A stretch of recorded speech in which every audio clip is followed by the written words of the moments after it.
here in the perimeter, there are no stars. Out here, we is stoned. Immaculate. Hello and welcome. This is the C86 show. I'm David Eastaugh.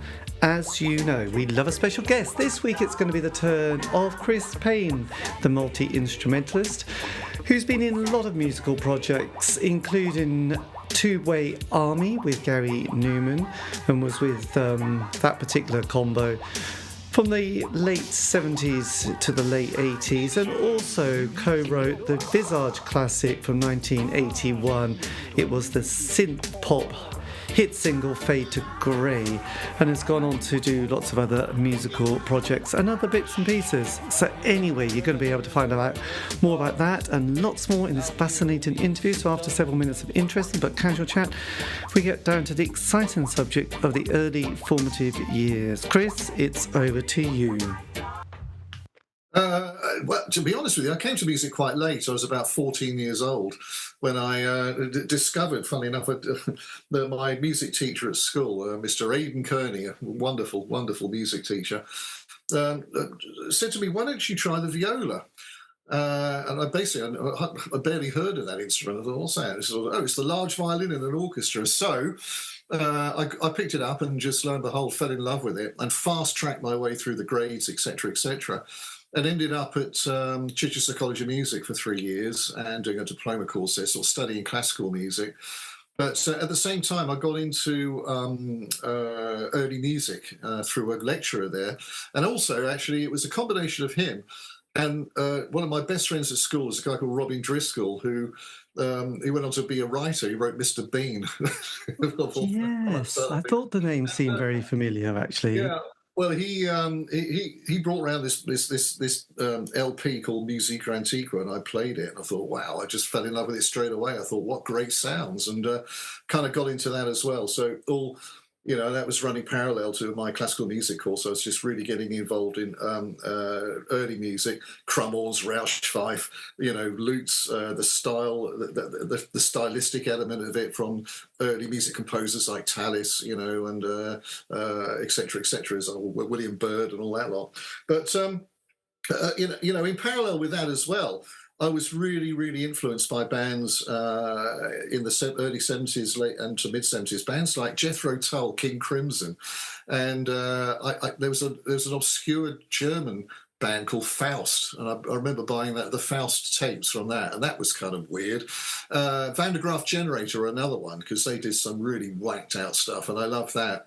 And after I finished music college, I thought, well, I'm going to pursue the route of going down early music because, that seemed like a lot of fun. And I had a passion for it. And lo and behold, this audition came up via somebody who I knew back in around the sort of Brighton area. He found this ad in Melody Maker. And it was a band looking for a keyboard player and violinist to go out on a tour. Yes. This band had to be a band called Tubeway Army, who no one had ever heard of at the time. Anyway, so I contacted the person who put the advert out. It turned out to be Martin Mills, who was one of the directors at Beggar's Banquet, the record label.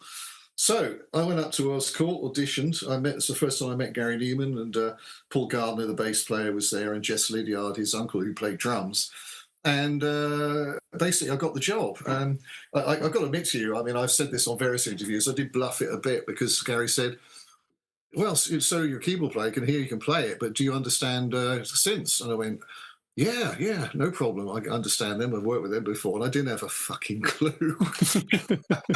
Yeah. And so I just looked at this thing, this mini Moog in front of me, turned a load of sort of filters and God knows what else, and the 32-foot, 16-foot, I could understand that because that relates to the organ. And I thought, well, I don't want to go too low here, so I'll play a solo and put it up high around the sort of 8s and 4s and stuff like that.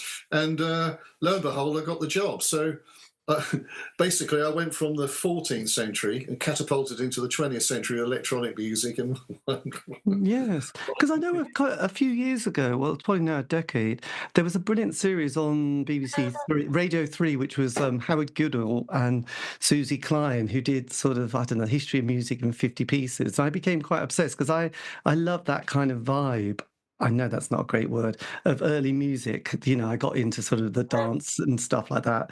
I mean, because it was the Playford Ball. John Playford was the person who came from Norwich, and he collected those dances, which now became referred to as the Darcy dance. But I just love the atmosphere of those songs and that kind of passion, and that it's not a drone, but there is something that kind of has that.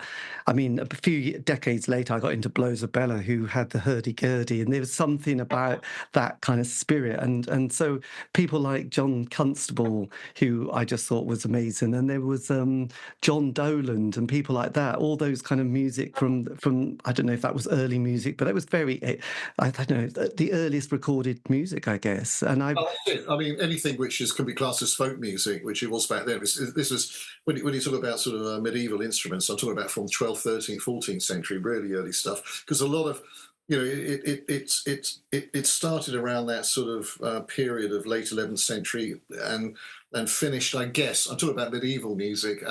Around about the late 1300s into 1415 or something like that, before Cromwell's came along, music developed into a sort of like the period they call Renaissance, you know, and Tudor England had composers, like I mentioned before, people like William Byrd, who would construct music in more of a, you know, kind of what I describe as a diatonic way, rather than just using modes from the medieval period. When, as you said, as you quite rightly said, a lot of that was just based on drones. But the beauty of all that is that it was just so earthy and so honest and so sort of secular, and you really had a sense of this was the pop music of the day, you know.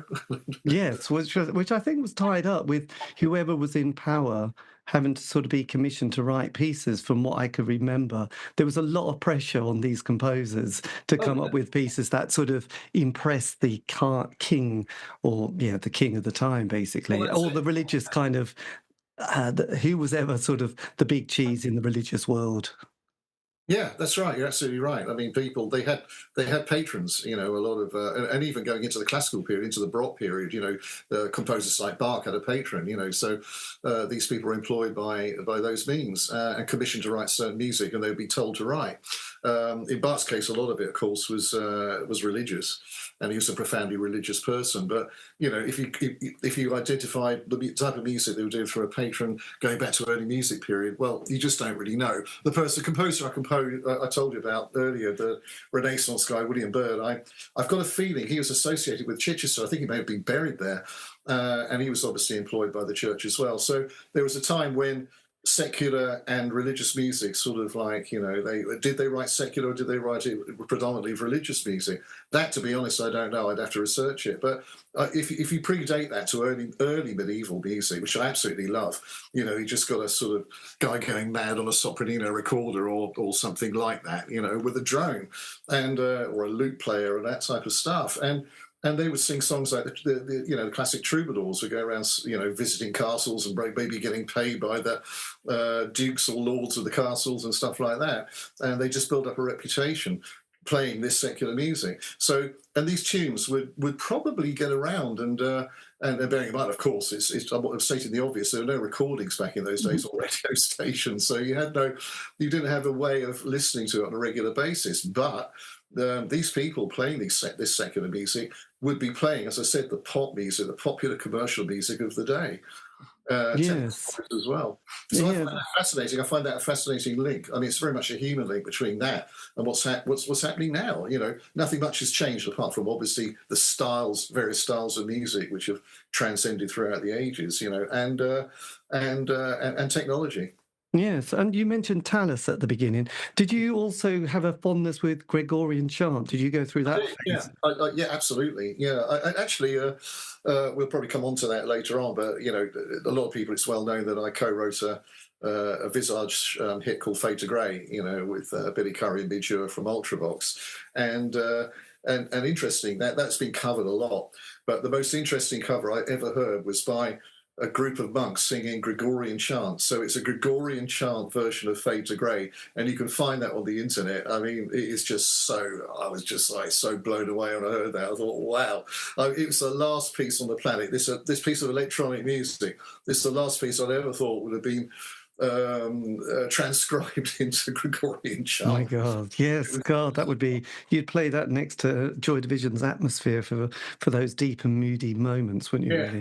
Really, it would have been perfect. It was interesting you mentioned Jethro Tull, because I had a brother who was 7 years older than me, who was probably born about 1957. So he was really into prog rock, and I would sneak into his room and listen to those classic albums from Yes, Genesis, the solo work of Rick Wakeman, but there was Jethro Tull and a bit of heavy metal thrown in as well. It's the mid-70s, but yeah, it became quite an interesting kind of period. He didn't get in. Oh, he was into Tangerine Dream, but it was only. But there was those sort of bands, and Patrick Moraes, he was also into Yes. Exactly the same bands I was into. And bearing in mind, you said your brother's not born in 57. It's the same year I was born. So right. So it was listening to the same stuff. Yes, it was. It was definitely nothing to do with the charts, and there was no 7-inch singles. It was all very serious albums. Absolutely. Yeah, all the pop rock stuff, the Jethro Tull stuff, and it wasn't cool to like anything in the charts. This is the interesting thing. I love talking about this now. The amount of my friends, contemporaries of mine, who are really seriously into sort of like bands like, as I said, from Jethro Tull to King Crimson to Van der Graaf Generator or whatever. And lo and behold, if you ever like bands like ABBA, but secretly we're all ABBA fans, and I'm proud to say that I thought ABBA were absolutely brilliant, but you just didn't mention that back in the day. No, I mean, it's strange enough. I mean, I was a bit younger, but I do remember having Arrival in the house. I don't know whose copy it was, but that was just one of those albums that you just couldn't help but kind of tap your toes to, really, at the time. So yeah, it's an interesting one that, I don't know what biblical moment it was, but you had to deny all fondness of these things in public, but secretly you would then go away and say, no, I love it, because it was kind of, because it was I thought was kind of perfect pop, and I put that in, it could be Motorhead's Ace of Spades, it could be Dancing Queen, or it could be a piece of classical music. It's just like, this is kind of the most amazing music that you ever hear in your life. It's, there is nothing, whether you're into heavy metal, disco, or classical, there is something which is like just perfect, Well, I consider myself extremely lucky. I mean, I've always tried to take a non-judgmental attitude towards music and be very open about it. And also for years and years and years, I've been what's called, it sounds a bit boring, but what's called a library music writer, or production music for TV films and stuff like that. And with that, you're given all sorts of different styles of music to write and record. And I find that great. It's a challenge.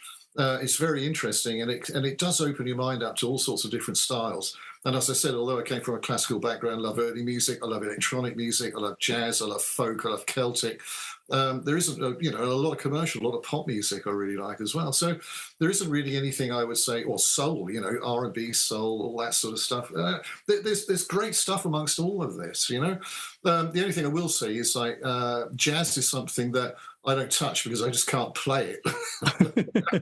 I've got a mental block when it comes to play, but I do appreciate it, Yes, well, I can still listen to Kind of Blue, but I still find Bitches Brew just too difficult. So I have to sort of, but I kind of, anything with Bill Evans, I'm happy with. But when it gets a bit complicated or a bit bebop, I find it, even though I went through that beatnik, Jack Kerouac thing, and you wanted to listen to bebop jazz, it was just quite hard work, but you'd only put it on if you had some friends come round and you'd pretend you really loved it and you played it all the time. But it was a bit like people who like Crass. You think, do you really play Crass on your own, or do you play ABBA, on your own? But when your mates come round, it's like, oh God, back the Crass records, Bitches Brew, Yeah. It's that kind of thing. So did you then have when punk came along, did that sort of, what was your reaction to punk? Because my brother's was, I just guessing here, he was not impressed with punk. Well, initially, I just thought it was just,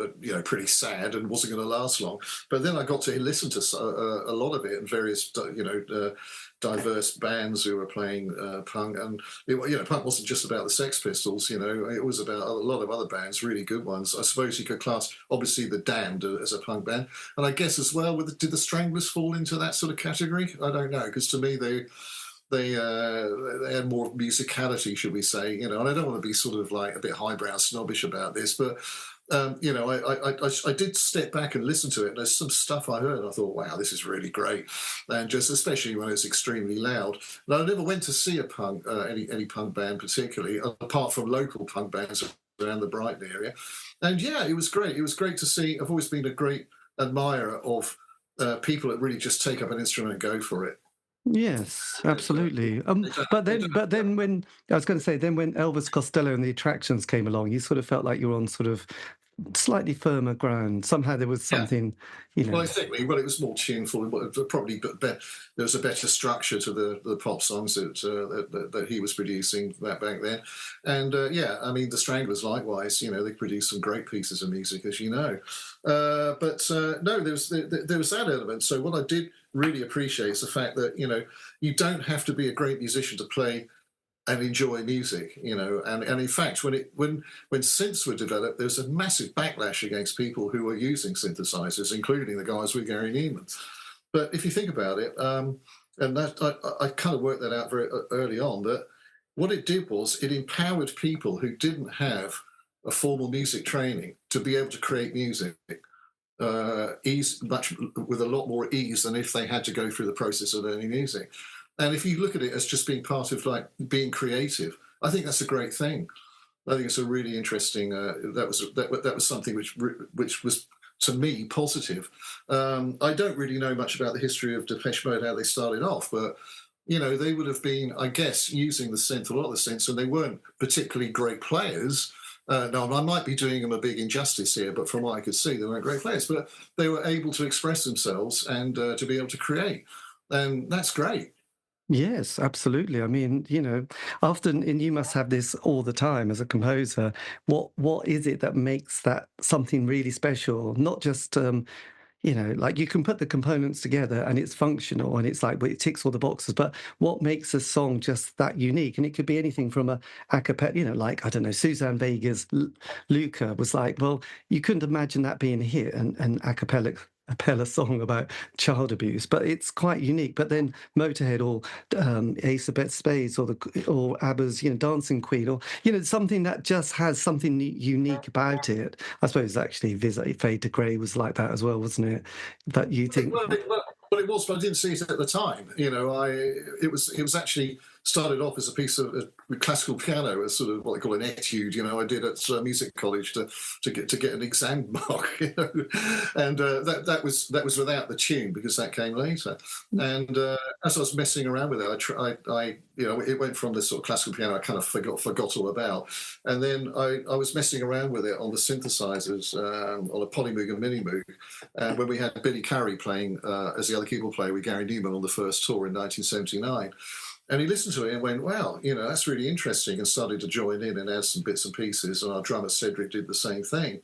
And he decided to go and record it. So he went in to record it after the tour was finished because he was working on this Visage album. And although it wasn't designed to be a Visage track, it was going to be a Billy Currie, Chris Payne release, just the two of us, because after Billy had finished that first tour, his plan was to leave Gary Numan and go and concentrate on Ultravox. And, he made a wise decision for him because obviously Ultravox became very well known and very successful. And but anyway, that was kind of forgot about. That was shelved because it was just an instrumental. And Midge Ure, who obviously was a singer with Ultravox, heard it. And as Billy and Midge were associated with this Visage album, Midge said, I can put a melody and lyrics to that. So that's what happened. And I remember when Billy called me one day, I was at Numan's studio in Shepperton at Rock City recording with Gary, and Billy phoned me up and said, look, this song is going to be used on this Visage album I'm working on. I went, okay, I'd never heard of it. I thought, what's all this about? And he said, yeah, Midge has written some words to it. And I thought, oh, that's great. Send me a cassette. And I said, I like the idea. I'm quite happy for it to go onto this album. So anyway, when I heard the cassette, I heard the first recording of it, I absolutely hated it.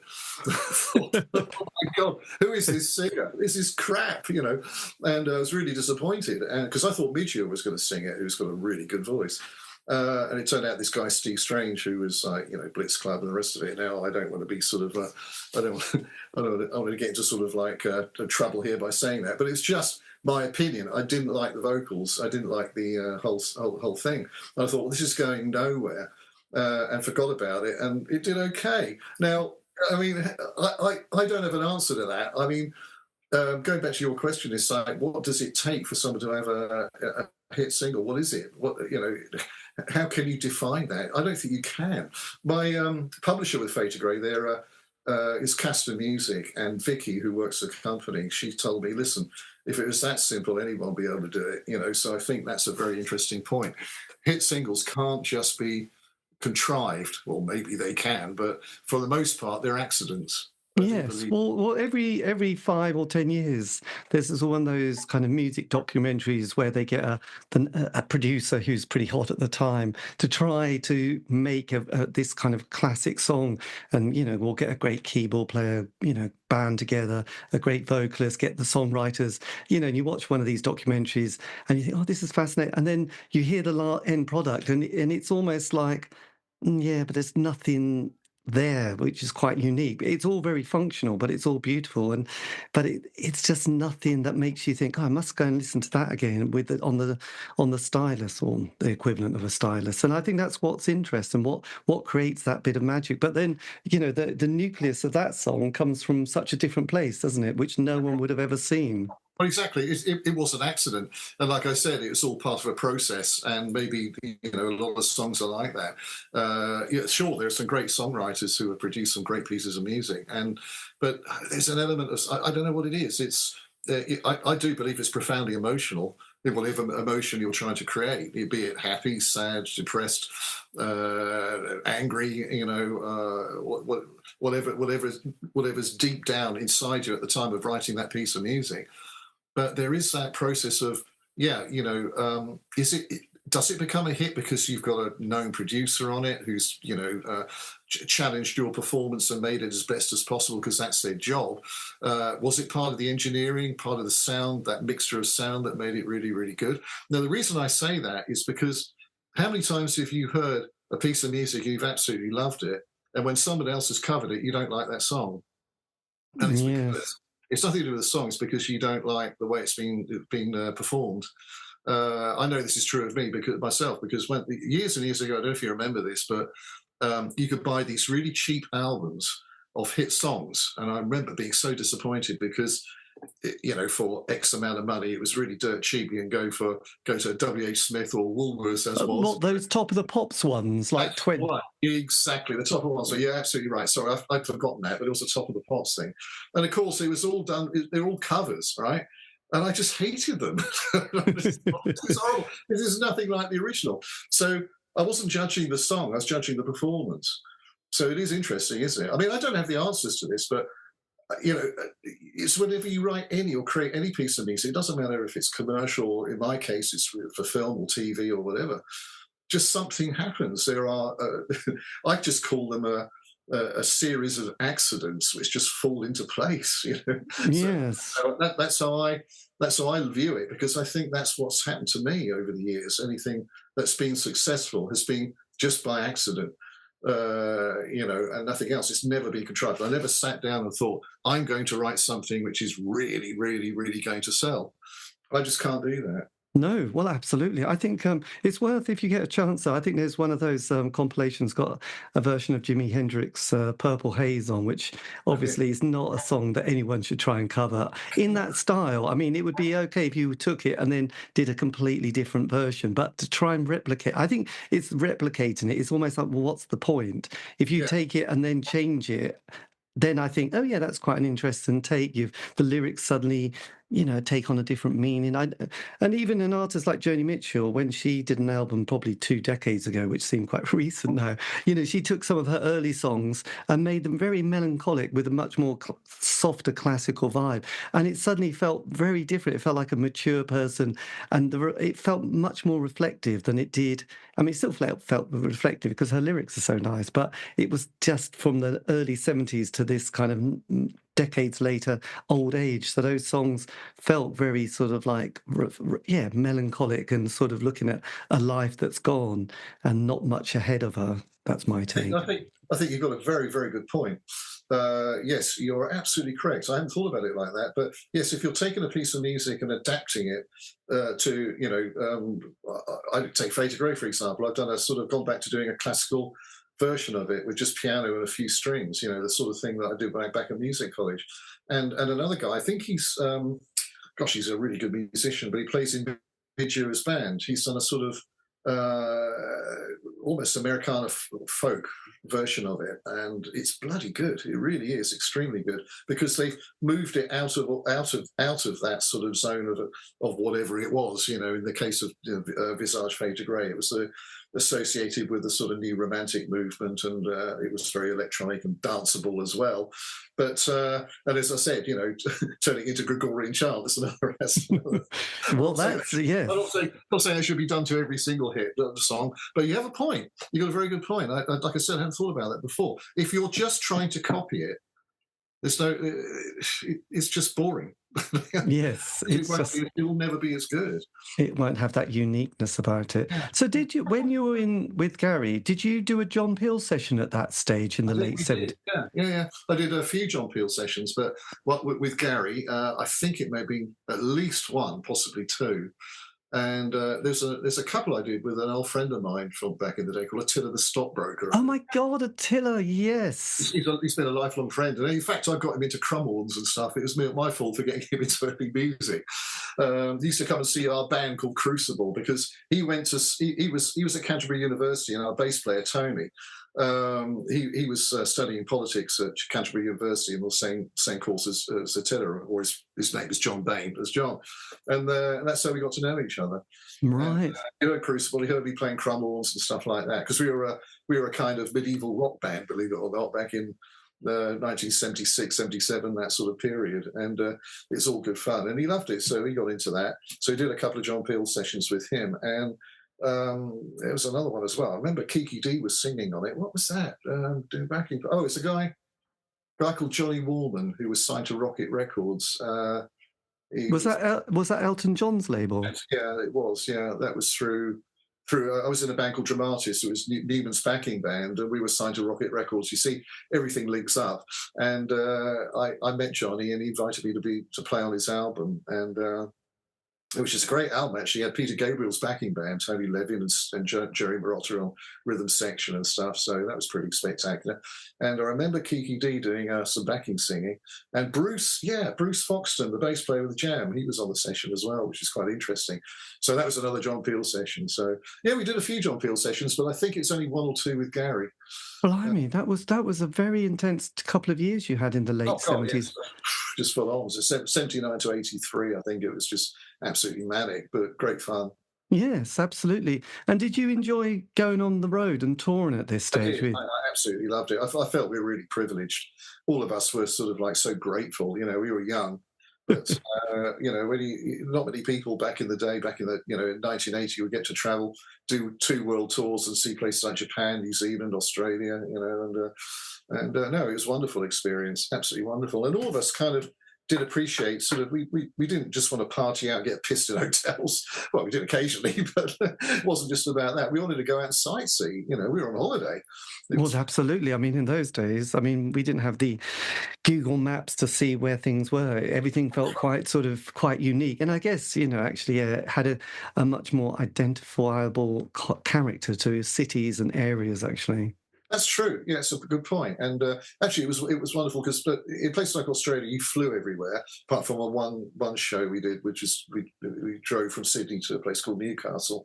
But in America, it was all apart from a couple of flights, it was all on a coach. So you really got to see the country. Blimey, that would have been like Paris, Texas, wouldn't it? The film. Yeah, that's right. Yeah, but that was great, and of course we were just all young kids, and seeing that, playing there, and I think now at my age, if I was to sort of know what I know now and going back into that period, I'd be pretty overwhelmed, because we're doing these big tours, having just done Saturday Night Live. So we were out there on our first American tour, and we were based in Toronto doing some rehearsals with a big stage set and everything else, ready to do this North American tour. And we had to take a couple of days off to fly down to New York to do Saturday Night Live, which is their biggest show, live show. And when you think that goes out live, we were asking the producer, it's a live show, how many people does it go out to? He says, between 30 and 50 million. It was just like, You are fucking kidding me. Yes, that would be. Yes, that was quite overwhelming, wasn't it? And did you do the old grey whistle test as well? Yeah, we did. Yeah, that was okay because that was only 8 to 9 million. Yes, quite. But then at the same time, there was a great transition, wasn't there, from that Whispering Bob, who obviously loved, the 70s rock scene and, folk music and blues, and then the young kids coming along, which I think he struggled with a little bit, didn't he? And there was a bit of resistance there. Well, when we did the Old Grey Whistle test show, it was with Annie Nightingale, who was presenting it. And so we unfortunately did do it with Whispering Bob. It would have been nice. Our drummer was with a band called Druid. And Whispering Bob Harris produced Druid, one of their first albums. And so they did the whistle test with him. But for us, it's Annie Nightingale, who is really, really good. But I don't know, could just quickly tell you this story? I think it's well documented amongst Numan fans. But the stage set was like perpendicular to our set. And they had a band called the Scorpions. Oh, God, yes, my brother loved them as well. Yeah, well, they were on the show. And back then, of course, they don't have cameras like they do now. They had these crane cameras. And as the band finished their set, this crane camera moved back, to get a wide shot and knocked our PA over. And it was like absolute panic. So we were rushing around trying to get everything plugged in. We had the sort of stress of knowing we were going to have to play this, do these 2 tracks live, having never played together before. And then before this happening, bearing in mind this is live, or as good as live because they don't edit it, we had to assemble the PA speakers and then going, oh my God, like that, rushing around, sweating and the rest of it, and then try to look and be really cool and robotic looking when we were playing the live songs. And if only people realised that, when they see us looking so cool, we weren't bloody cool at all. God, yes, that must have been rather tense at that time. But I mean, these are great moments, and moments to treasure. Yes. So when Tubeway Army finished or stopped, you then formed another synth band, didn't you? Dramatis. That's it. That's right. Yeah. Well, Gary has stopped in. Well, Tubeway Army actually finished after Our Friends Electric, his first hit, and then the Pleasure Principle album came out under Gary Numan. So he went on for another, I suppose, on September '79 till 81. I'm just going to get the timeline right. I think it's about, say, 18 months or so. He had the success with Gary Numan, but there was always that association with Tubeway Army because Replicas, which was the album which had Our Friends Electric, his first number 1 on, that was still relevant. So Tubeway Army, Gary Numan, and then Gary decided to call a halt to proceedings in April 19. I've got to get this right. April 1981. Okay, so when we did 3 shows at Wembley Arena, and he finished, and of course we were like, "Oh, we're out of work." Yes, it was a bit like the Spiders from Mars, really. Exactly, wasn't it? Yeah, a bit like that. But so the rest of us, is Dennis, the other keyboard player, myself, Russell, the guitarist, and Cedric, the drummer. We formed this band called Dramatis, and we ended up signing to a really, really bad management company. And they signed us to Rocket Records, who were really nice people, but they just weren't the right label for us. So we managed to get an album done. We had 7 singles out on a small tour. Before the tour, Dennis, the other keyboard player, left. So keyboard duties were quite interesting. It was left just to me and Russell, the guitar player, to fill in. And even said the drummer had to do a bit of keyboard playing because we were missing a keyboard player. Yes. So it went well. It was a good tour. We should have kept it together, but things went against us. We lost the deal with Rocket, and it was just the whole thing was a mess. And Gary made a comeback in 1983 with the Warriors tour, an album, and he asked us to play with him. So we said, yeah, sure. We went back.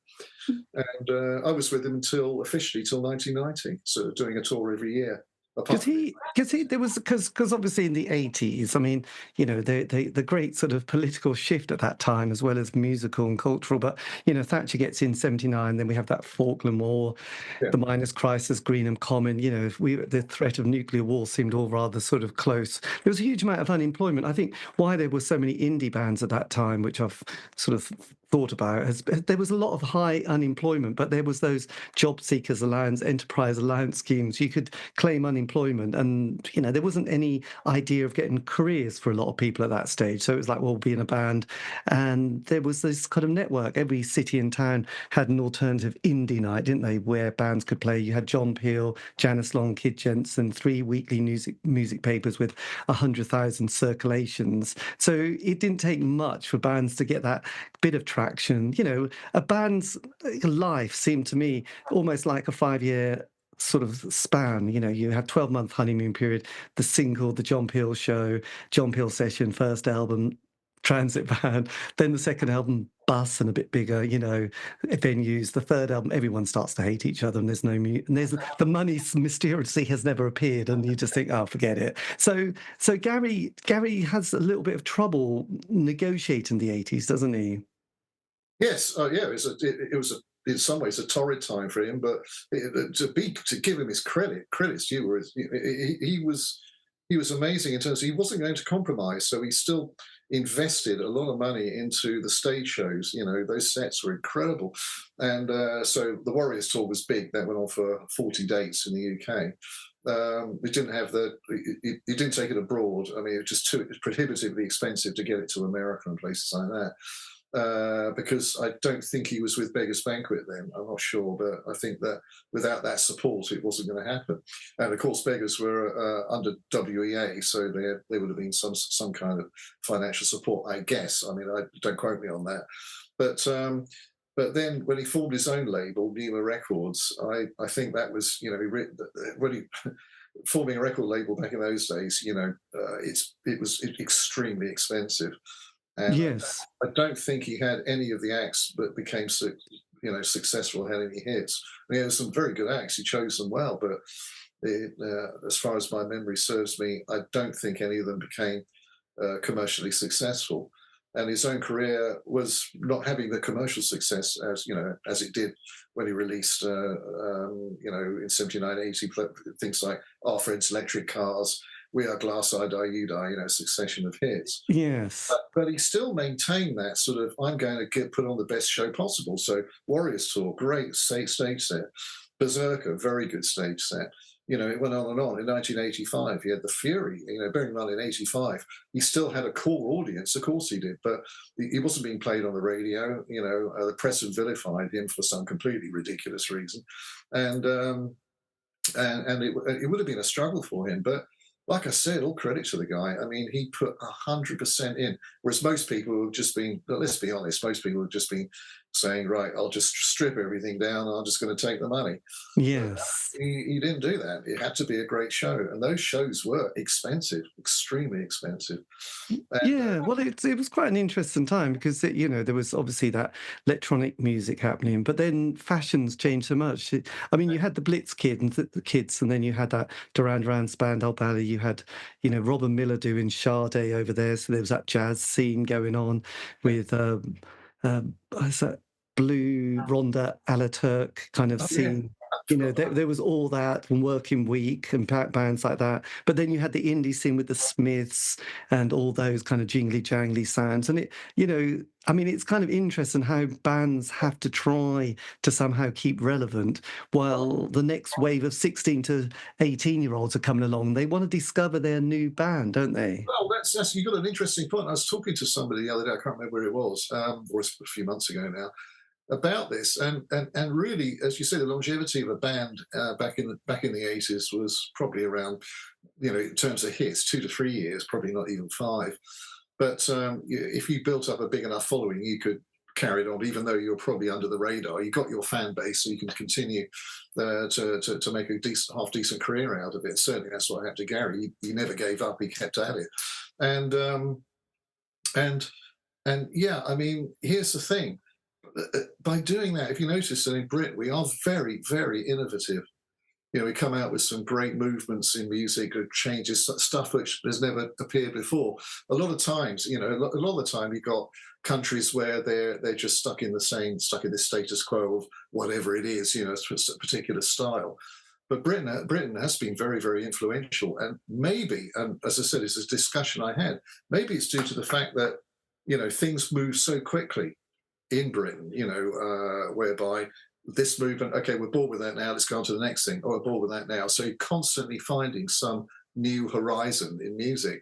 And in some ways, that's quite stimulating. And that moves music forward, which I've always been a great favour of. I'm not one of this, I don't have that sort of mindset whereby, oh, music in my day was fantastic, it's all crap now, because that's just simply not true.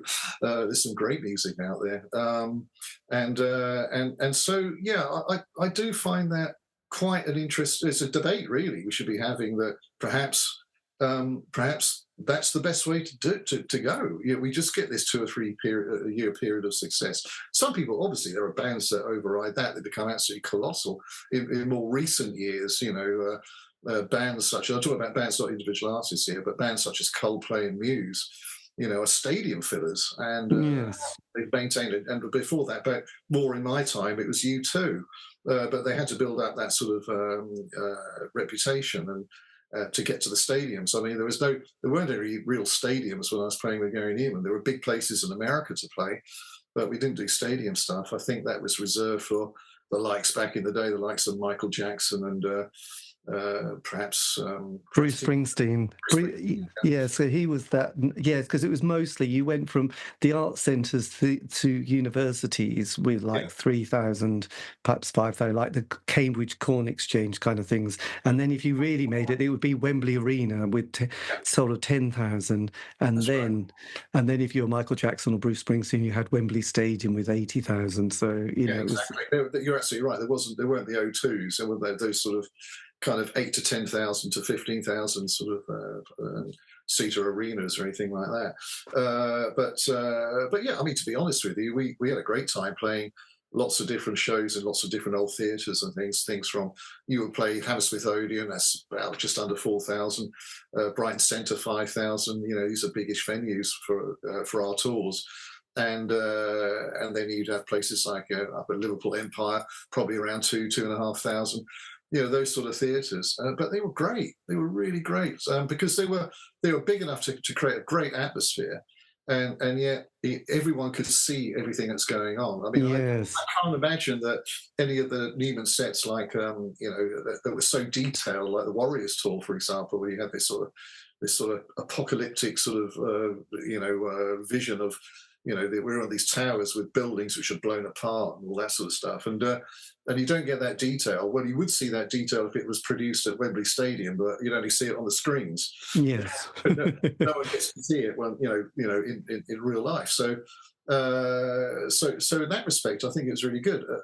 Bands would have to play more shows, but so what? I mean, we love playing these shows, and the more the merrier. But well, absolutely. So as we trundled through the 80s, did you stay with Gary for the Fury album, or was that? Yeah.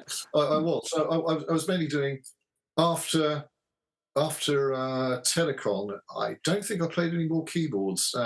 If I was coming to play some stuff on his album, it's all viola or violin, because he loved that. So I just came to play that, and.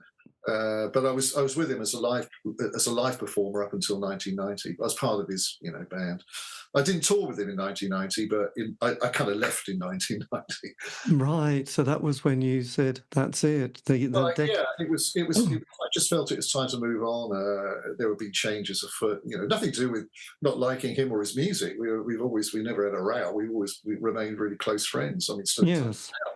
But, I noticed you had he had Tessa Niles on backing vocals, who played with David Bowie at Live Aid, who I did an interview with a few years ago, which was quite nice. Yeah, I think I've only met her briefly once. She did a lot of backing singing for him, but I was just like passing. It was just like I was in Rock City and she was recording, and just introduced, saying hi and the rest of it. But she seemed really nice and a great singer. Yes, absolutely. I think actually she does a song with Duran Duran, and the song really is based around her vocals, which make it very memorable. And I think her name is never kind of put on the sleeve, which is, from memory, she was like that. Yeah, well, I think she was well known, but well known as a great backing singer rather than a singer in her own right. But yeah, I mean, to be honest, we had some great singers live with us, backing singers. We had Karen, who was great, fellow Cornish person. She was born in Truro, I think, something like that. Yeah, Kit. We had the two girls that replaced them, Val and Emma, who went on to sing backing. They were backing singers for Erasure for many a year. They were brilliant, and we had a couple of others on the last tour I did. One was an Australian girl. I think her name was Kathy. And the other girl, oh gosh, I can't remember her name. That's really naughty of me, but never mind. It was a long time ago. I think the other thing that happened, you were talking about sort of bands and longevity, or I was as well. I think that sometimes the fan, who's a bit fickle, probably is thinking we don't need a fourth or fifth album by a band like the Mighty Lemon Drops or the Primitives. You kind of feel like you've kind of had your fill, and then that sort of next wave, I think every 3 to 5 years there's a sort of another wave of like the teenager coming through who, as I mentioned, want to discover something for themselves. And also during that late 80s, ecstasy came along, which was a kind of a big one for a lot of bands. It was a bit like, well, everyone wants this kind of dancing, music's changing. You had that Detroit house sound. You had a guy called Gerald. There was, electronic music was really being pushed. You had the Orb, who were doing stuff, 808 State. And like I said, the Prodigy, who I loved. Yes, well, they were creeping along. And then you had Seattle, you had that sort of grunge scene moving about. So I think a lot of those indie bands that I loved were just going, actually, we've had it. We're not going to do the Ecstasy Dance album, and we're not grunge, and no one really wants us. And we're not going to go back to the Arts Centre. We've done the Arts Centre 5 years ago. We can't go back there for 200 people, and that's the end. So how did you navigate your 90s at this stage? Oh, that's quite simple. I was very fortunate enough to be able to get involved in composing. So I moved to France by 1991, I think, 91, 92. I was living over here, and I was working as a jobbing composer, for film, TV, and whatever. So my life changed, and I stopped touring. And apart from just doing the occasional shows here and there, a bit of playing mandolin somewhere with some mates and stuff like that. And it was all full on writing. I did a lot of work. I did some recordings with orchestras. LSO were bloody good, with a choir. I was doing a lot of the albums which were the sort of gothic horror style. Right. I was the go-to guy for gothic horror. And the interesting thing is, because the reason for that is I really like composers like William Walton and Carl Orff, Can't Be the Brana, for example. Oh, yes, God, yes. We all love that Carl Orff. Cool stuff. Yeah, everyone loves that, and of course it was in vogue. So I was commissioned to write that style of music. But here's the thing: I absolutely hate horror films. I can't watch them. Just like not my scene. But my music is of that style. That sort of gothic horror. And I think I've done I did 3 separate library albums in that style. And after that, it was other bits and pieces. But when you write library, I've done electronic. I've just co-written stuff with engineer producer friend of mine called Nigel Bates, who introduced me to library music, funnily enough. And so we were writing for the likes of Chapel Music at the time, and it would have been BMG, Zomba, turned into Universal, and Carlin Music. They were another big library company, Bruton as well. So there you go. I was just writing, and so I kind of, in a way, in terms of commercial music, I sort of missed the 90s. I was aware of, and I love that actually. I love the sort of this total kind of like girl power thing of the Spice Girls and Girls Aloud and all that type of thing. Although I didn't like them, I have to be honest. The only band in the 90s who were a girl band who I thought were absolutely sensational, I still think this, are the Sugar Babes. Right. Yes. Yeah, they were superb and still are. And funnily enough, one of their first hits was they used Our Friends Electric backing track, which Gary Numan wrote. Okay, and it's a live version, so I played on it. Okay, so so I have, technically I've played a song with the Sugar Babes. I've never met them, but they've used that backing track for their hit, because they changed the tune and words and all that sort of stuff. I think it was called Freak or something like that. Freak Like Me, was it? I don't know. Well, I would imagine it must be very good. Did you? I mean, I was talking to somebody the other day. God, what band was he in?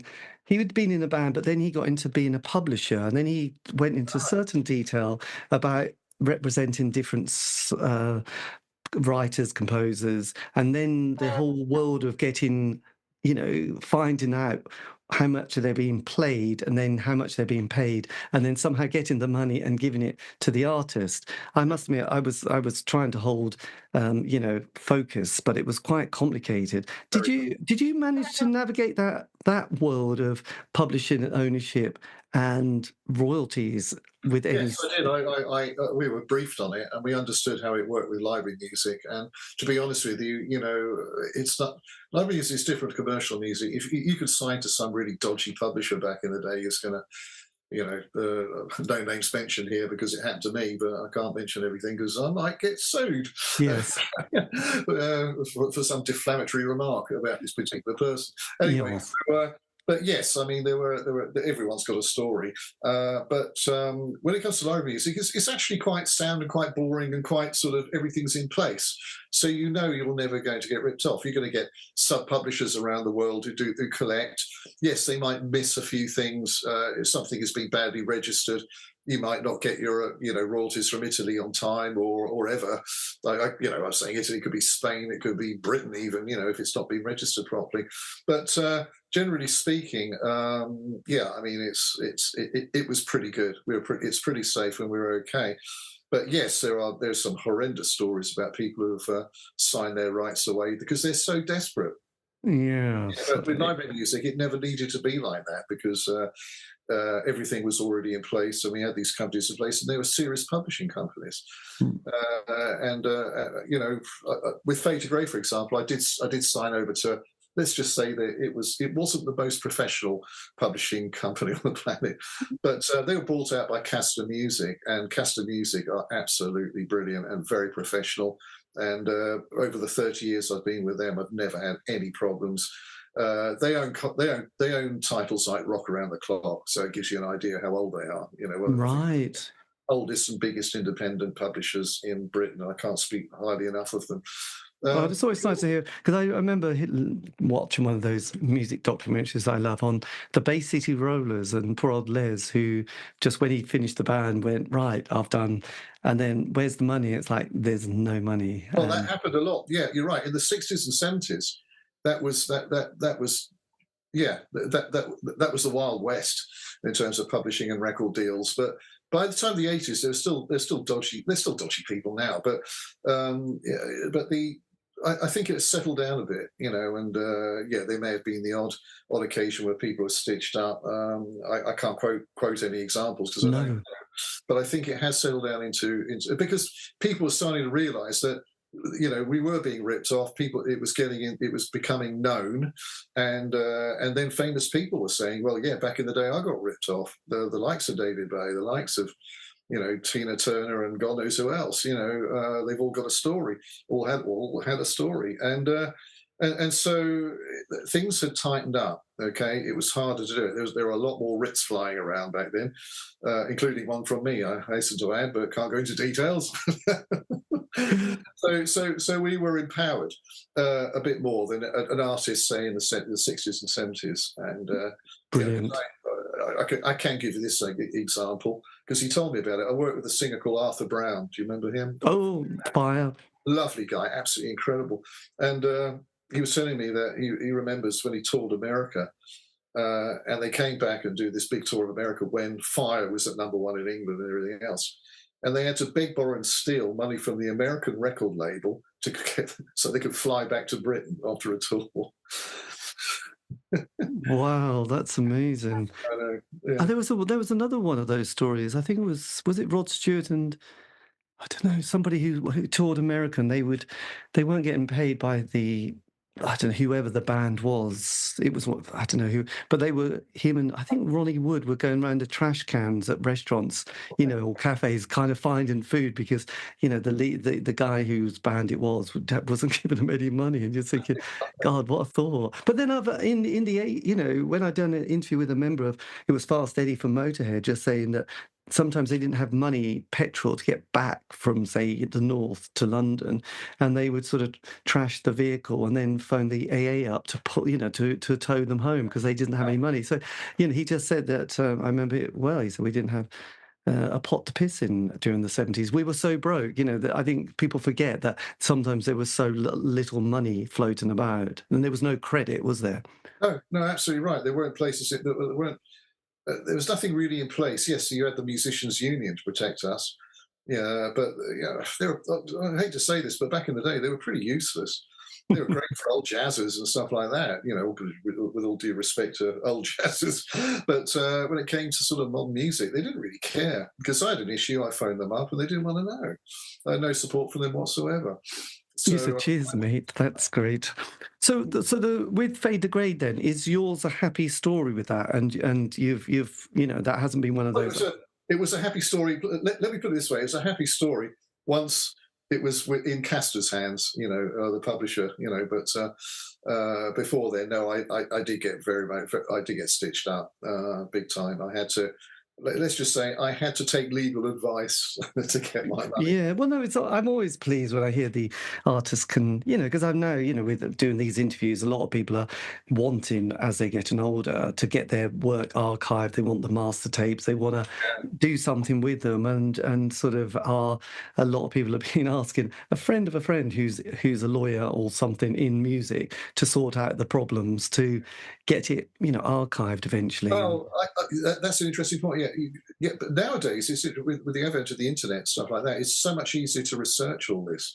So you can find out what your rights are just by going online before you take it further. But I would certainly advise any young writer or musician that if they have been ripped off, go and see a lawyer. Yes, it will cost you, but it's worth it, because if you've got a case, a lawyer, a good entertainment lawyer, will sort it out.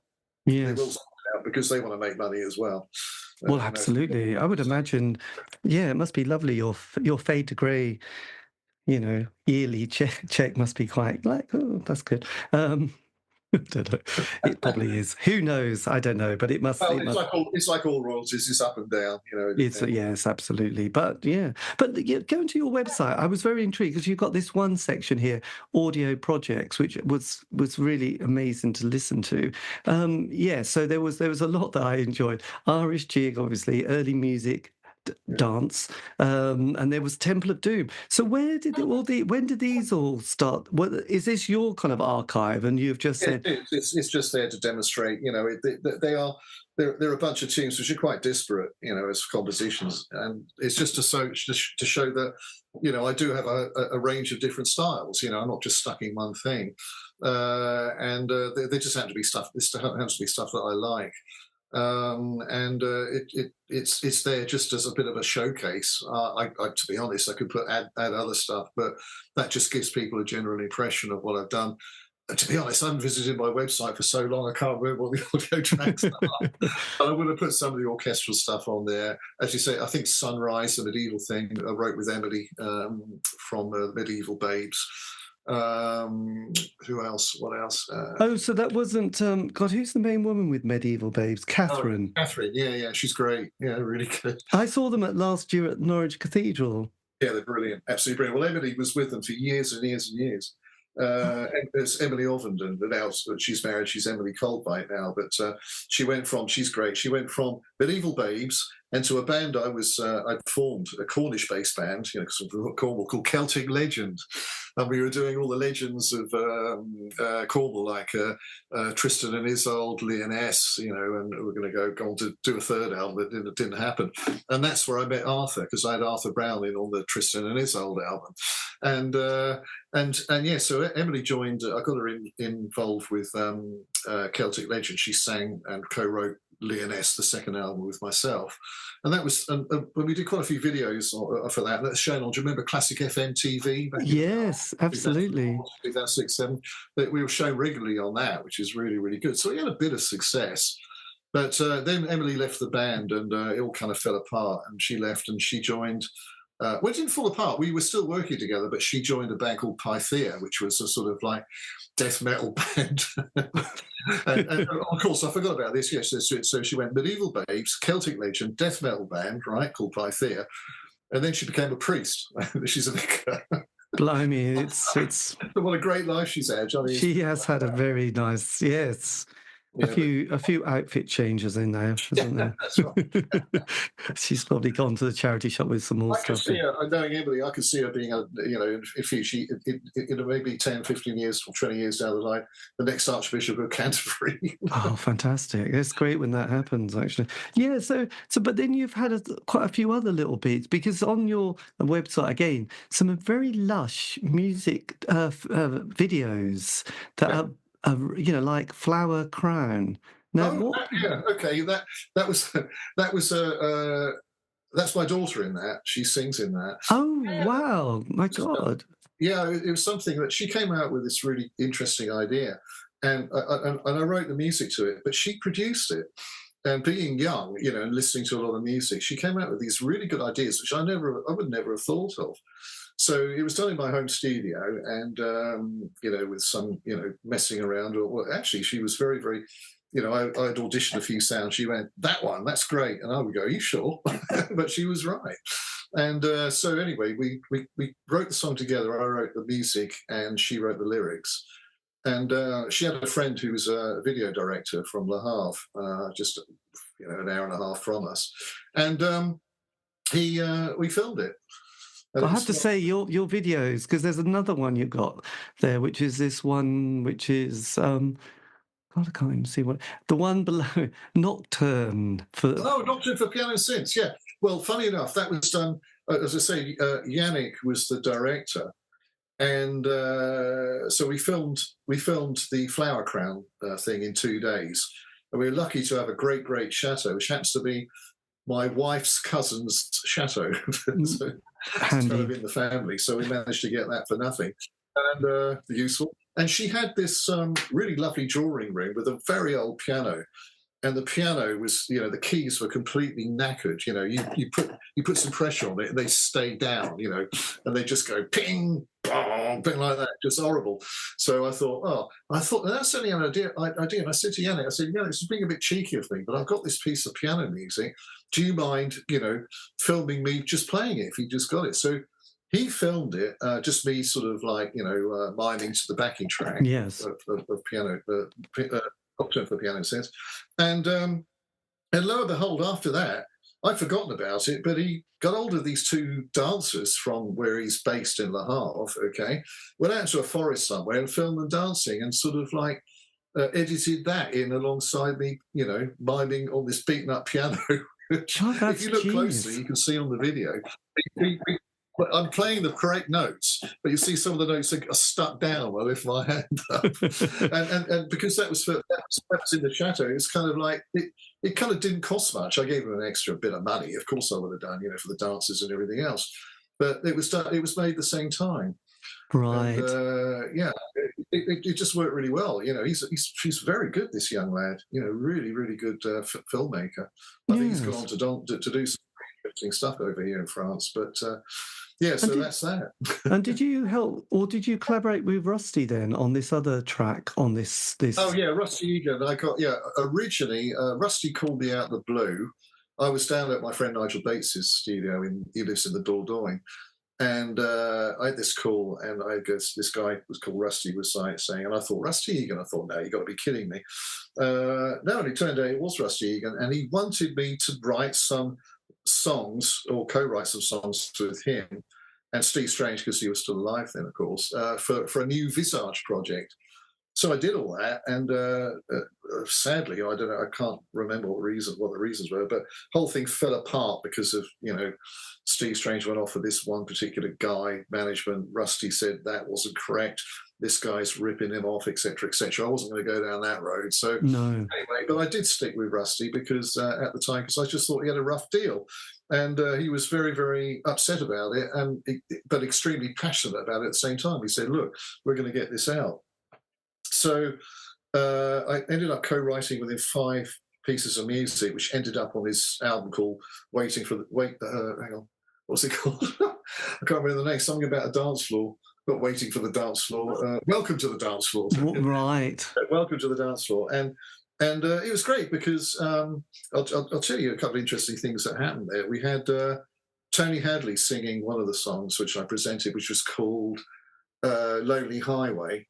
And Rusty and this other guy called Gerard O'Connell, who's a really good writer, wrote the lyrics and tune to it, to my instrumental. I tend to be, I'm not a melody writer, I'm a lyric writer, I'm useless. So I just present backing tracks, okay? So the backing tracks, all that sort of arrangement and stuff, that's what I did. And the other one, which is really interesting, was a track called Glorious. Now, what I did with that, I started off, I've got to make a video of this, and I've got all the old files for it, but I started off, I thought to myself, I'm going to record a track here, okay, which is, I'm going to call it Glorious, and I'm going to base it around, the anthem, the national anthem, the English national anthem. Like "Send her victorious, happy and glorious," but yes, make a sort of love song, a romantic song about that. Well, I failed hopelessly, in terms of my lyrics were absolute rubbish, but it kind of inspired Rusty and Gerard, I was handed it over to them. And I said, "Look, guys, this has got to be really, really powerful and anthemic, okay?" And it wasn't. It came back as a bit of I described the music sounded a bit like a wet fish, It was flat, boring and soulless, excuse the pun. But then, of course, Rusty, who's a great friend of Midge Ure, because Midge played drums with Midge Ure in the Rich Kids, that sort of punk band out back in the day, and obviously Visage as well. So anyway, Rusty says, "Okay, we'll hand it over to Midge," and I'd forgotten all about it. And lo and behold, it had come back. Midge had basically dissected the whole track. What had happened? He's kept the chords that I wrote, but he's like stripped it back, and it's just the bass line and piano which is kept. And he put on new synths and a guitar and a great vocal. And he made it. When I listened to it, I just went, "Wow, yes, that's it. He's nailed it," because it had that massive, great, big anthemic sound. And lo and behold, it became a great song, in my opinion, and Midge has been performing it live ever since, and it's on his album. God, that's fantastic. Welcome to the Dance Floor album. Yes, and then that got expanded to Welcome to the Beach. Well, yeah, I'm not sure what happened to that one. Welcome to the Beach. I can't remember what my contribution was. I think it was, wasn't it that project, and then added with more tracks, because it's got Tony Hadley doing and Steve Norman. Doing Lonely Highway. Oh, so different versions. Okay, and different arrangements of it. Yes, I think that's it. It may have been because I did a piano version of it as well, of Lonely Highway. So it's just basically piano and sax and vocal or whatever. I'd have to listen to it because, to be honest with you, I can't remember. No, absolutely. And Rusty had the habit of doing lots of different arrangements of the one song, which is a pretty good idea, actually. And have you been to the Design Museum to see the? I have. I'm working on a project at the moment. I went over to see this girl who's a producer, and we went. She lives literally around the corner from the Blitz Museum, from the Design Museum, and we went to see the Blitz exhibition. And I thought, wow, pretty impressive. And I mean, that's all tied in with Rusty's new album as well. Which I've got some co-writes on that. I couldn't name the tracks because I can't remember what they're called, but I'll have to look it up. I mean, I don't have a copy of the album or anything like that. I don't think he's done any physical copies, whereas Welcome to the Dance Floor, I've got physical copies of that. But no, that came out this month sometime, I think about the 15th or 16th of this month. Right. God, yes, he Yeah, has been but busy. that's right. Of course, that's what he's called it. He's called it romantic. It's a romantic album, so they're kind of quite laid back pieces of music, including one. Funny enough, sorry, this is all coming back to me now. About a year or so ago, I don't know if you've heard of an artist called Mylène Farmer. She's a French singer, but she's like, she sells out stadiums over here. She's absolutely huge, and Rusty was asked to do, along with other DJ writers, a version of one of her songs, but in a more contemporary sort of dance music sort of fashion. And that came out on an album. It's either earlier this year or the year before. I can't remember exactly. But also, Rusty approached her management and said, "Look, I want to do a different version with me, with Chris Payne doing sort of orchestral arrangement and doing some and him doing the electronic stuff." So we put that together, and he's got that out on the album as well. God, that's very impressive.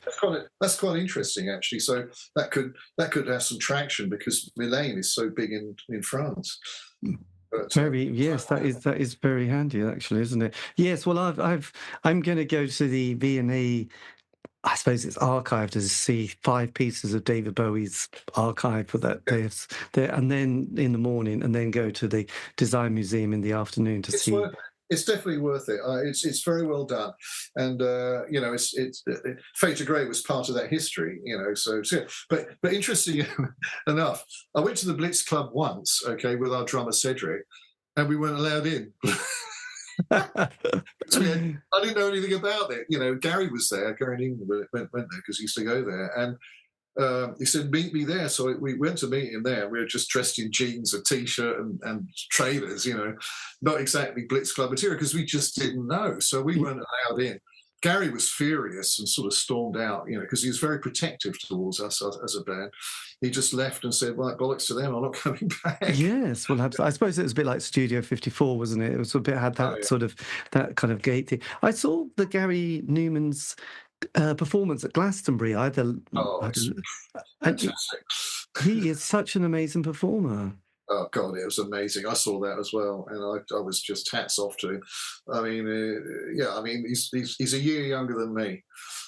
67, I'm 68, and Jesus, what energy that guy's got! It's phenomenal, and he has got a great band behind him. And I know all these guys because since 2009, periodically I come to play, just to guest spot with him if it's like an anniversary thing, like it was at Wembley Arena a couple of years ago. And in 2009, I think it was the 30th anniversary of The Pleasure Principle. So, I did a couple of shows with him playing violin.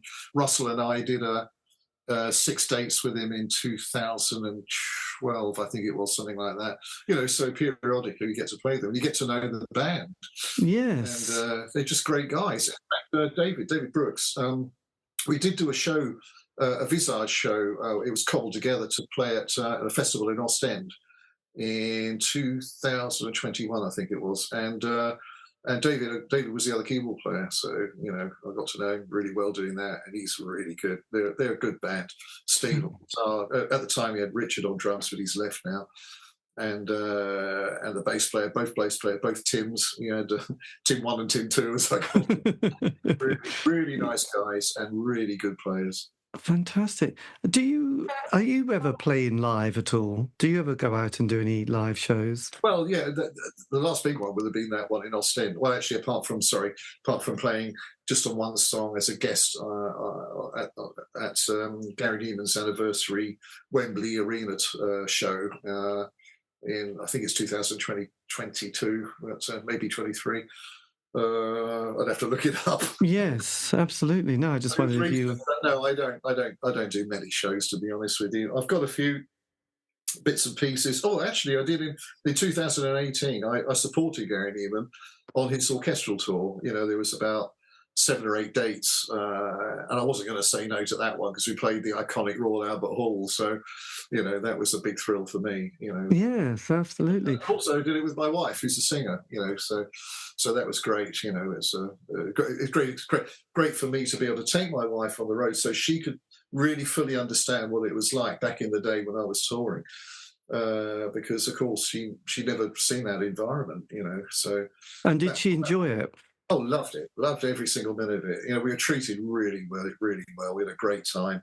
And the only disappointing thing is there are only 7 days. I could have done 70. Right, But yes. he was obviously he was dragging around an orchestra, you know, because it was classical. They were classical versions of his I music. mean, God, but that was very popular in the 70s, wasn't it? Having the Royal Well, Philharmonic. absolutely, and it's still popular now. You'd be surprised. There's a lot of bands that are doing that, but no, that was a lot of fun. But apart from that, no, I've got a show next year in Ostend no, not Ostend, Antwerp in Belgium, and I'm doing with Russell Bell, who's the guitarist for Gary Numan and the singer and guitarist for Dramatis. We're playing as Dramatis for the first time live in 45 years. Fantastic. We're playing a show in Cornwall, of all places, next July. Well, anything else comes up, I don't know. But listen, I'm starting a film school, another one in December. I'm just full on writing and stuff like that. So you know, I can't really dedicate myself to thinking too much about live work. Although I do miss it. I mean, you know, I tell you what, I get great pleasure out of. I used to go to the Dordogne every month, because I worked I trained as a acupuncturist, believe it or not, years ago, and I was working in a medical centre down there just part time. So I used to go down and got to know a lot of expats and stuff like that community there. And there's a lot of great musicians down in that area. So I used to join in playing violin and mandolin and stuff like that. Excellent. And just in bars and pubs and all that sort of stuff. And I find it's just fantastic. I really enjoyed every minute of it. You know, I've stopped doing that now. I officially retired 18 months ago from that. How long were you an acupuncturist for? Gosh, from about 15, 16 years, 15 odd years, something like That's that. quite a good. That's quite good. I don't know. I mean, that's another story, isn't it? But I fell into it, and I took a break from music and studied for 3 years in an amazing college in Cheltenham. Oh, did you? Right, because I've got a few friends who are acupuncturists, and I've had acupuncturists. So yes, it's something I've been familiar with as they've tried to sort out some of my, I suppose, health issues. It always starts, doesn't it, with a can you sort this out? And you know, they start talking about is it meridian lines? That's right. Yeah, exactly. Yeah. If you've got liver yang rising or anything like that, or kidney G deficiency, that's another classic one. But no, that was all. That was a great moment, and I used to describe when people say, "What do you do down there?" I said, "Well, I fix expats with bad backs." Right. You sort out their chakras, really. Well, chakras is more Ayurvedic medicine, but meridians, as you said, that's Chinese medicine. Yes, well, it's quite. Yeah, I mean, it's all very. I mean, when you have an issue, you just want to try anything that just can shift it or change it or. Well, it does. It's amazing. It is, and it does work. These people that think, "Oh, it just doesn't work at all." Either it doesn't work because they don't have enough sessions for it to kick in, or they're blocking it. You know, they're blocking it. Or to be honest, the acupuncturist is crap. Was misdiagnosed or whatever. Yes. I've made mistakes before. You know, I've gone, oh shit, no, that was wrong. But luckily, with acupuncture, if you make a mistake, generally speaking, you're not going to do anybody any harm. You know, it's just work. You know. So no, I loved it. Absolutely loved it. And after qualifying, it gave me I don't know what happened. It gave me a new lease of life in terms of music. I had my energy back because I kind of lost it a little bit in the late 2000s, sort of 2008, 2009. I was just kind of 2007, 8, 9, I guess, something like that. You know, I just felt a bit jaded, a bit sort of as if I'd been in a war. Well, a lot of musicians. I've done a few recently. There was, God, which one? Oh, one guy, Larry Stebbins, who was a saxophone player, who was in Working Week and Weekend and lots of bands. I mean, he sold everything and got a boat, and him and his wife sailed for 10 years before sort of coming back to land. And somebody else had sort of given up music for 5 years and then sort of one day picked up the guitar again. So it is interesting that these things happen. I I think that there's nothing wrong in that. I mean, I'm Cornish. I was born down in Penzance. My grandfather was a fisherman. My other grandfather was in the Royal Navy. So boats in the sea is in my blood. I love all that sort of stuff. I'd have loved to have done what that guy did. Just literally jump on a boat and sail around anywhere. Yes, that's challenging. It just revives you. You see a different perspective and all that sort of stuff. So yeah, I think it's a good idea to have a break. To be honest with you, otherwise, how long are you going to be up against that brick wall? yes, You need to change direction a little bit, and by changing direction, certainly in my case, it gave me back that sort of impetus. It gave me back that the desire to challenge myself in music, and it really helped. It opened up my mind as well. I didn't become so frustrated and angry, and I was much more open-minded towards a lot of, and tolerant towards a lot of things. And I ceased to become as judgmental as I used to be, So that was nice. That was really good. It was like an epiphany, really. So was there a lot of letting go at this phase? Yeah, I think there was. There was a big frustration with all the effort and the effort of the money. And energy that's put into Celtic Legend, and it failed. And looking back on it now, I don't consider it as being a failure. Yes, it was not commercially successful, but what did I expect? That's why I look at it. Looking back, I said, look, it was successful because we created some great stuff. We put some nice ideas together and worked with some great people. But it's not all about commercial success, is it? It's about satisfaction in what you've done, and the fact that you were at least able to make, to have have the finance to create something you really enjoyed. Because looking back on it, creating a band which is Cornish, but based on Cornish legends, in a sort of Celtic New Age style music is never going to be successful. It worked for Enya, but yes, I was going to say the Enya moment, and I loved it. Only room for one Enya, Yes, I know. Yes, I mean that is amazing, her career, and she's phenomenal. Yes, and there are a few other, but again, probably phenomenal creative processes, but. Yeah, I mean, it's having that moment, isn't it, where you have the hit or something that happens that lines up with a TV series or something. But yeah, everything is unexpected. I go back to what I'm saying, that everything is, certainly in my life, everything that's happened is by accident. Not by contrivance or trying to force something. Every time, the more you force things, the less it works. I'm releasing stuff at the moment. And I'm not interested in going to Spotify. I don't like them anyway.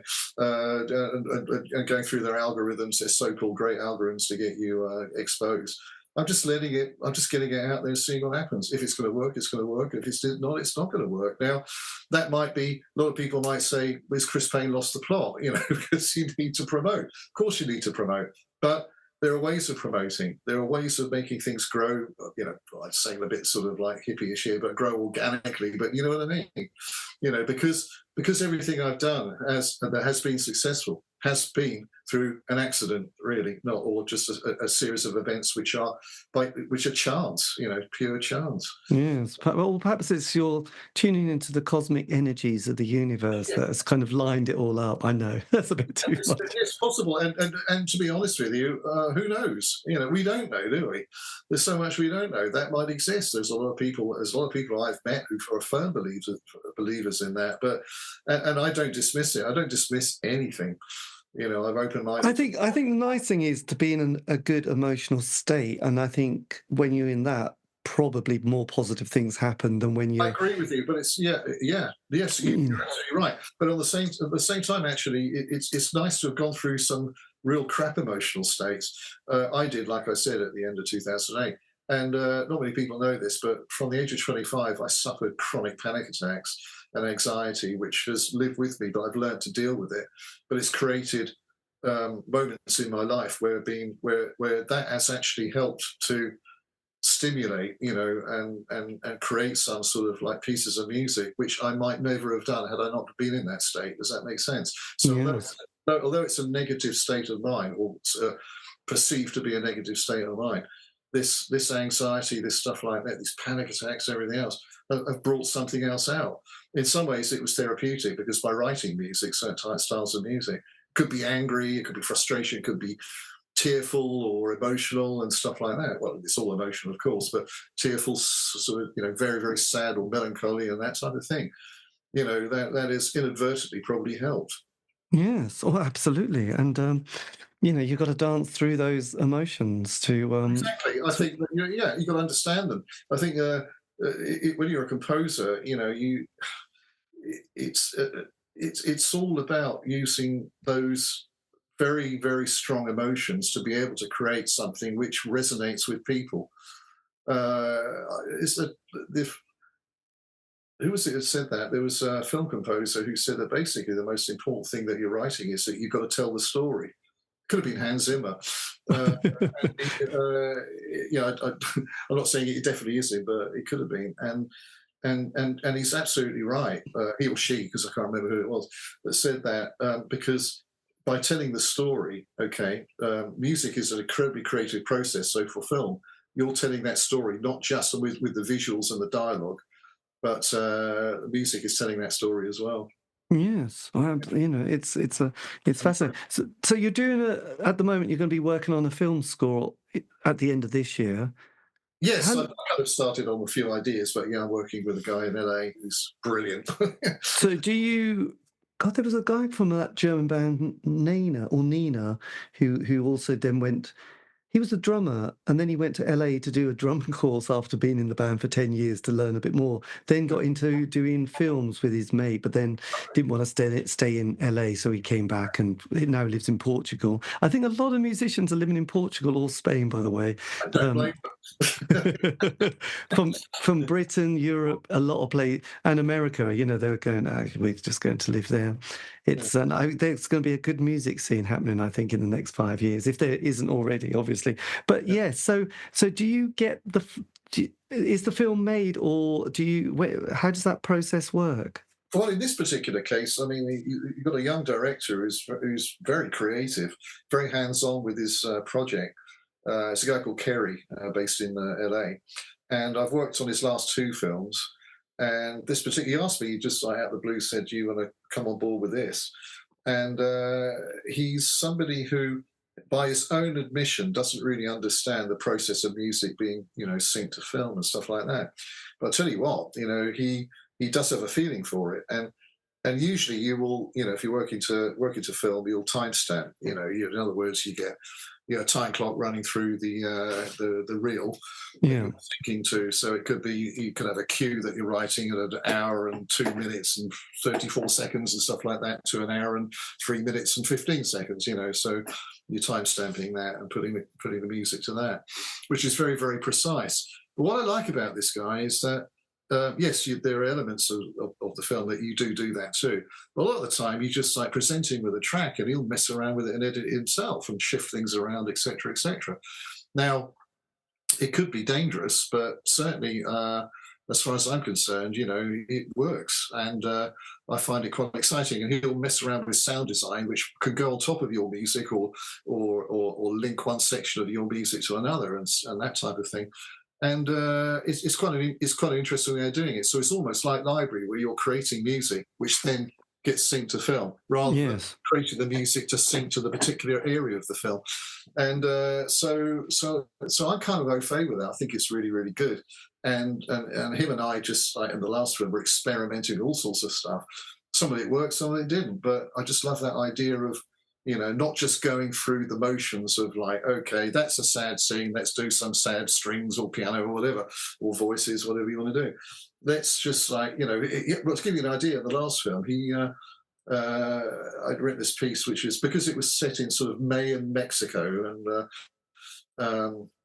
there was a lot of flutes. I've got these bamboo flutes and stuff like that, so I was playing that type of stuff. And then I had a cello playing the main theme, and it worked. But then he came back to me and said, "Can you put a distortion on the cello?" You kidding me? But I tried it. I just said, "All right, I'll do that." So I just, got a plug in, whacked it on full of distortion, and it worked. It was absolutely fantastic. Pulled the track together, worked really well with the scene. So Yeah, he might by his own admission not really know what he wants with music, but when he presented with something, that's when his creative juices would start to flow when it comes to what music he wants. Yes, blimey. So And is this a genre? Is this the horror genre, or no, is no, this? no, not at all. No, they vary. His films are very quirky, very different, very kind of indie, but in that indie zone. But my personal view is that he's going to do well. He was mentored under who's that black director? Spike Lee. Spike Lee. Yeah, Spike Lee, and so he's interesting, very very interesting. What's his name? Kerry Mondragon. He's got an interesting name. Yeah, Kerry Mondragon, and that's his real name. Excellent. Yeah, and his new film is it's going to be, like I said, very very interesting. I think he starts filming. He told me in December, January, or something like that. And it's interesting because he hasn't even started filming yet, but we're trying. I'm sending some ideas, sort of music ideas. So hopefully that'll help. I'll be doing a lot of that when I'm going away for a couple of weeks in November, but when I'm back, I'll sort of like get steam into it because everything else I've caught up with my other projects, and I'll just dedicate my time to that. Fantastic. Do you already have other things in the pipeline for 2026? Well, I do, but it's funny enough. It's not with music. Since a young age, I've written short stories. I'm a short story writer, and I never consider myself as a professional writer and anything like that.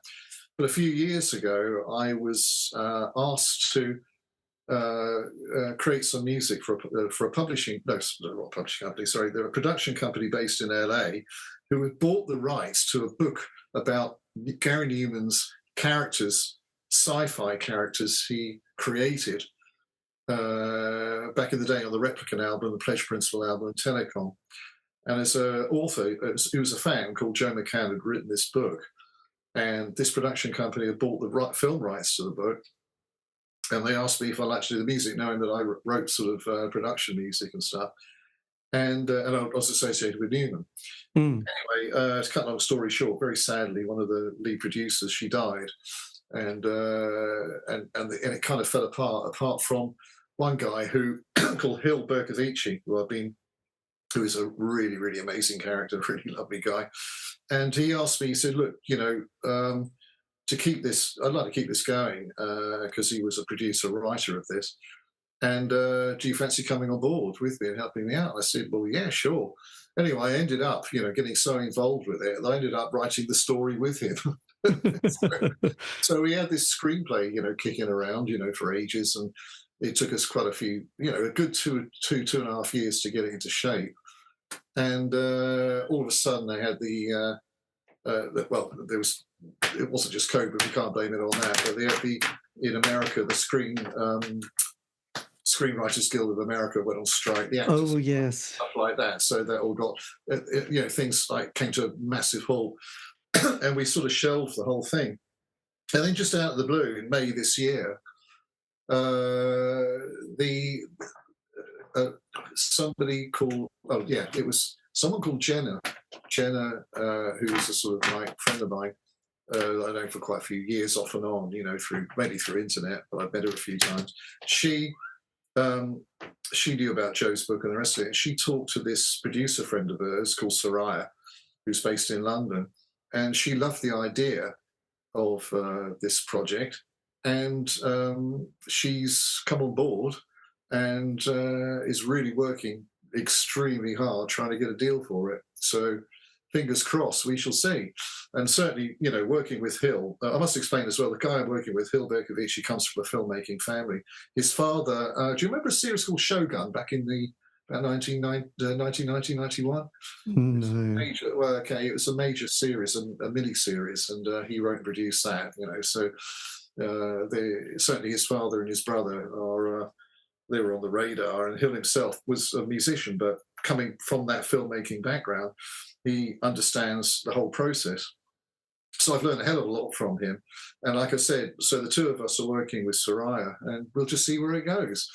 No guarantees with these things. You never can tell. But I tell you what, it feels like it's in a really good place. And it's sci-fi. based on Numan's characters. It's a weird one. It's Joe McCann, the writer, taking his ideas from Gary Numan's first 3 albums, and then us taking it, into screenplay.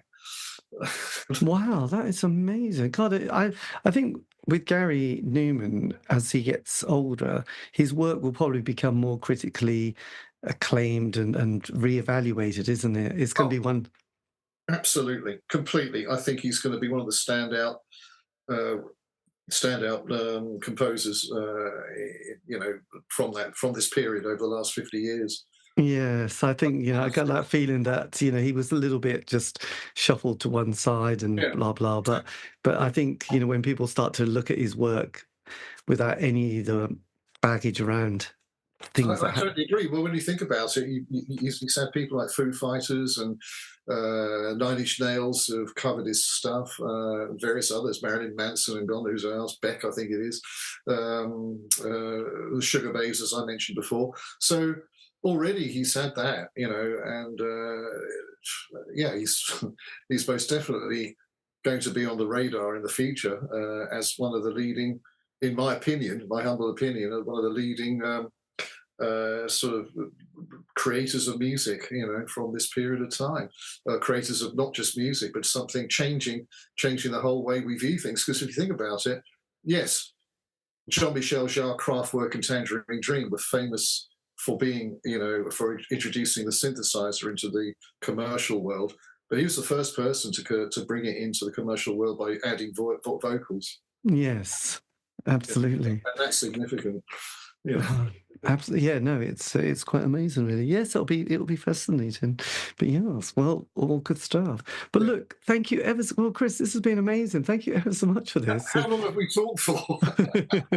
I know it's 90 minutes actually, but no, but it's been fascinating. I mean, and like I said, it was a real bonus to get all that early music because yes, it's something that I love. And actually, I don't know about you, but I find music quite seasonal. So I know when the autumn comes, there's some music that just lends itself. And Jethro Tull is definitely one of those autumnal ones, like Nick Drake or John Martin, various Joni Mitchell, and sort of folk music has an earthiness of sort of. And, no, you're right. You're right. You're absolutely right. It goes with the seasons. And it sort of conjures up images of fires and, I don't know. Kind of, I don't know, the landscape changing, the green leaves, the foliage going brown, just things like that, and there's something quite, I used to go to a lot of festivals and events like that, which, there was a lot of, sitting around campfires, looking at flames, hearing people playing folk music in that state, and it sort of has a very beautiful quality because then you're also outside, you're looking at the stars, you look at the Milky Way, you think about the universe for a bit and you think, wow, this is all rather exciting. So you're right. I get all that from a folk song. You're absolutely right. It's in our DNA, isn't it? Because this is what our ancestors did. Even going back to over here, the Magdalenian period and, cave painting sort of period of 10,000, 25,000 years ago. They would have been, they were obviously an advanced society because otherwise we wouldn't be here now. Absolutely. Yes, I know. Obviously, a very articulate society. Probably much more resourceful. If you could survive that period, you were doing well. Anything. But as I say, I can imagine these guys, obviously with bone flutes and flints and primitive drums and stuff like that. It doesn't matter. They were like us, were sitting around that campfire and entertaining themselves and telling each other stories and with the seasons. I guess they would have been much more in a sort of survival mode than us. But at the same time, they were really, really they were society. They were animistic, weren't they? They're totally in touch with nature. And I get that from what you're saying because it reminds me when I was younger. There was nothing better than sitting around a campfire with a few beers, yes, and listening to someone playing a guitar or joining in with a song or I was playing a recorder with them or whatever. absolutely brilliant. Yeah, absolutely. I mean, and also you've got to remember we have the summer, winter solstice, the equinoxes, Beltane, that kind of the the Mayflower, the maple. Yes, all that kind of world with them. Yes, the rising of the sap, all those kind of pagan traditions, stone circles, etc., ley lines and cosmic energies. I mean, it was all very back to nature, wasn't it? And I think folk music kind of has that Oh, it quality does. for some people. Absolutely right. And if you listen to a lot of classical music as well, I think to me one of my favourite composers are those that you reference their own country's folk music.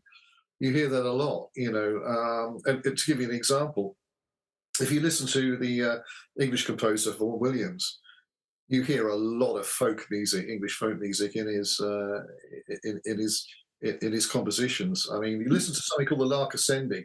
If I listen to the Lark Yes. Ascending, I'm transported back to the South Downs in Sussex, and Because there was a guy called Richard King who did a book on the Lark oh Ascending. wow, okay, So he did a whole book on it. I mean, he's written a lot about music, actually, Richard. He now lives in the Welsh mountains. But yes, so that was the music of the British landscape. It's quite, it's amazing, isn't it? Well, I remember once we did a road trip in America. It was like New Mexico, Arizona, and you're looking at those deserts, and you sort of realise the music that's written and made is going to be very different to the music from Joy Division and the Smiths in Manchester, to the world of the Eagles and that Laurel Canyon vibe, isn't it?